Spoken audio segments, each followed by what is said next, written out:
As Frodo said after he dropped the ring into Mountain Doom, it's done. They did it after 42 losses. Shanghai Dragons finally took home a W after beating the Boston Uprising last week. And our moment of the week brought to you by Omen by HP. Xander Torres joins us to break it down. Xander, it's been a long time coming, but the Dragons finally have a tally in the win column. Walk us through how they did it. First off, finally, it felt so good to see that team win. Everyone was so excited.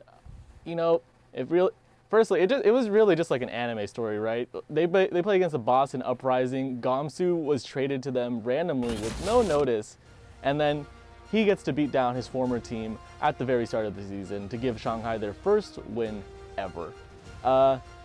If we really want to talk about how they did it, this team's just insane. They had a really hard schedule to start the season. They played Vancouver, and they play tough teams. I think that the tank line is extremely good. Gamsu and Geguri make an incredible tank line to start. And then they have just the players from Chengdu Panthera. You know, they got Luffy, they got Coleman. They have the right players to really carry this team. And they were just a better 3-3 team than Boston. I don't really know if there's any other way to say it, but they outclassed them. It was a 3-1. They kind of threw the end at Rialto, but it was definitive, and it was a nice win for Shanghai because there was no like, are they gonna win? And they did it. They secured it, and really everyone was sure that they were gonna win that game. It was a blissful moment, and I really hope that everyone can remember it. Now, you mentioned that there wasn't any tension there. It was very surefire, that they'd never really lost control of that. Now, the next matches for the Dragons feature Chengdu and Dallas. Now, how do they carry that momentum? How do they carry that confidence and that mentality forward to beat those teams as well?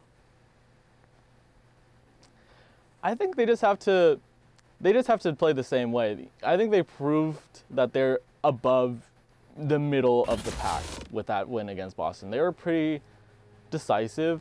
Not to say that Dallas and Chengdu are bad. They're both like interesting teams that have done interesting things, but they're not quite at the level where you think, oh, you know, these teams are going to make it to the stage playoffs. Oh, they're going to challenge for the title.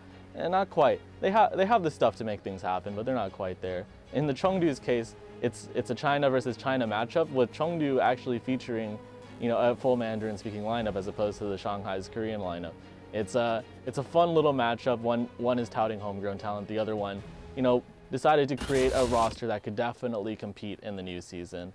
I think Shanghai just has to play their game. They're not really in a position where they're going to be challenged very much. They're just going to have to watch out for Amung's wrecking ball on Chengdu. I think that is the #1 fear they have, because Dallas, they're threatening, but they got to watch out for wrecking ball. That really puts you know, a nail in how you play GOATs, and if you don't figure it out, it can be trouble.